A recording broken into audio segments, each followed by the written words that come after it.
9 mai, Esdras, chapitre 3, chapitre 4. Le 7e mois arriva et les enfants d'Israël étaient dans leur ville. Alors le peuple s'assembla comme un seul homme à Jérusalem. Josué, fils de Jotsadak, avec ses frères les sacrificateurs, et Zorobabel, fils de Shealtiel, avec ses frères, se levèrent et bâtirent l'autel du Dieu d'Israël pour y offrir des holocaustes selon ce qui est écrit dans la loi de Moïse, homme de Dieu.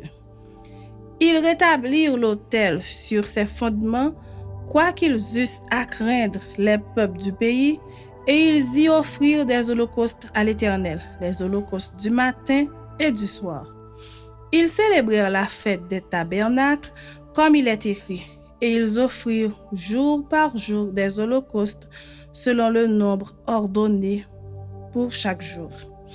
Après cela, ils offrirent l'holocauste perpétuel, les holocaustes des nouvelles lunes et de toutes les solennités consacrées à l'Éternel, et ceux de quiconque faisait des offrandes volontaires à l'Éternel. Dès le premier jour du 7e mois, ils commencèrent à offrir à l'Éternel des holocaustes.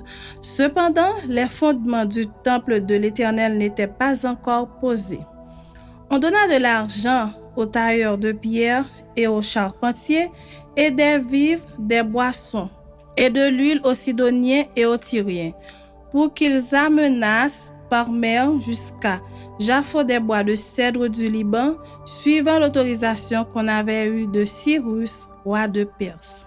La seconde année, depuis leur arrivée à la maison de Dieu à Jérusalem, au second mois, Zorobabel, fils de Shealtiel, Josué, fils de Jotsadak, avec le reste de leurs frères, les sacrificateurs et les Lévites, et tous ceux qui étaient revenus de la captivité à Jérusalem se mirent à l'œuvre et chargèrent les Lévites de 20 ans et au-dessus de surveiller les travaux de la maison de l'Éternel. Et Josué avec ses fils et ses frères, Kadmiel avec ses fils de Juda, les fils de Enadad avec leurs fils et leurs frères les Lévites, se préparèrent tous ensemble à surveiller ceux qui travaillaient à la maison de Dieu.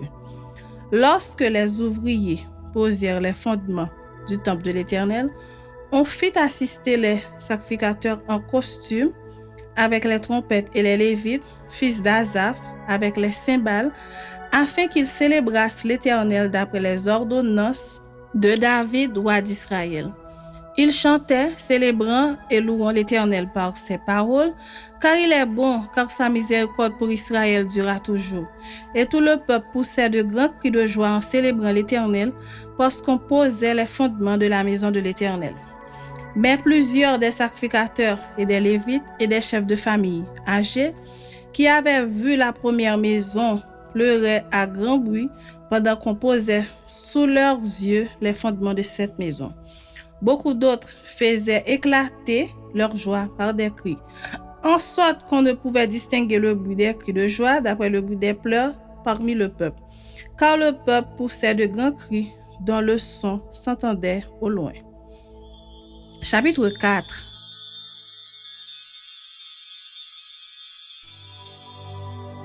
Les ennemis de Juda et de Benjamin apprirent que les fils de la captivité bâtissaient un temple à l'Éternel, le Dieu d'Israël. Ils vinrent auprès de Zorobabel et des chefs de famille et leur dirent : « Nous bâtirons avec vous, car comme vous, nous invoquons votre Dieu, et nous lui offrons des sacrifices depuis le temps d'Esar-Haddon, roi d'Assyrie, qui nous a fait monter ici. » Mais Zorobabel, Josué et les autres chefs des familles d'Israël leur répondirent : « Ce n'est pas à vous et à nous de bâtir la maison de notre Dieu. Nous la bâtirons nous seuls à l'Éternel, le Dieu d'Israël, comme nous l'a ordonné le roi Cyrus, roi de Perse. » Alors les gens du pays découragèrent le peuple de Juda. Ils l'intimidèrent pour l'empêcher de bâtir, et ils gagnèrent à prix d'argent des conseillers pour faire échouer son entreprise. Ils en furent ainsi pendant toute la vie de Cyrus, roi de Perse, et jusqu'au règne de Darius, roi de Perse. Sous le règne d'Assuérus, au commencement de son règne, ils écrivirent une accusation contre les habitants de Juda et de Jérusalem. Et du temps d'Artaxerxès, Bishlam, Mithrédate, Tabéel et le reste de leurs collègues écrivirent à Artaxerxès, roi de Perse. La lettre fut transcrite en caractères araméens et traduite en araméen. Réhum, gouverneur, et Shimshaï, secrétaire, écrivirent au roi Artaxerxès la lettre suivante concernant Jérusalem.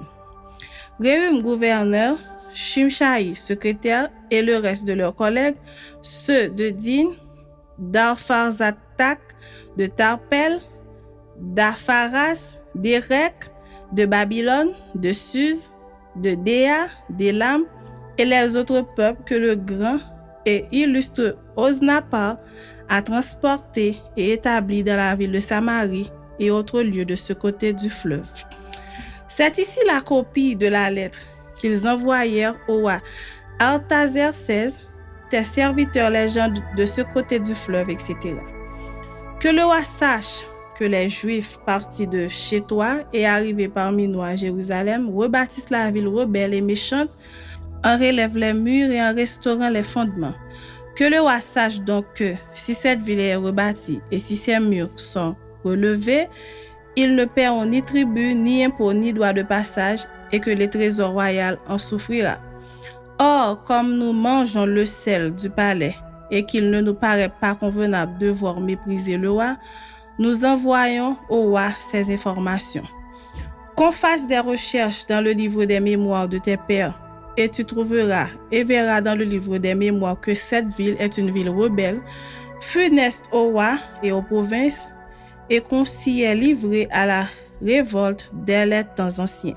C'est pourquoi cette ville a été détruite.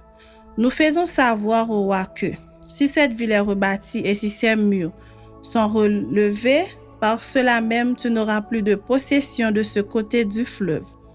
Réponse envoyée par le roi à Réhum, gouverneur, à Shimshaï, secrétaire, et au reste de leurs collègues, demeurant à Samarie et aux autres lieux de l'autre côté du fleuve.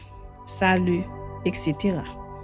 La lettre que vous nous avez envoyée a été lue exactement devant moi. J'ai donné ordre de faire des recherches et l'on a trouvé que dès les temps anciens, cette ville s'est soulevée contre les rois et qu'on s'y est livré à la sédition et à la révolte. Il y eut à Jérusalem des rois puissants, maîtres de tout le pays de l'autre côté du fleuve, et auxquels on payait tribut, impôts et droits de passage. En conséquence, ordonnez de faire cesser les travaux de ces gens, afin que cette ville ne se rebâtisse point avant une autorisation de ma part. Gardez-vous de mettre en cela de la négligence, de peur que le mal n'augmente au préjudice des rois. Aussitôt que la copie de la lettre du roi Artaxerxès eut été lue devant Réhum, Shimshaï le secrétaire et leurs collègues, ils allèrent en hâte à Jérusalem vers les Juifs et firent cesser leurs travaux par violence et par force. Alors s'arrêta l'ouvrage de la maison de Dieu à Jérusalem, et il fut interrompu jusqu'à la seconde année du règne de Darius, roi de Perse.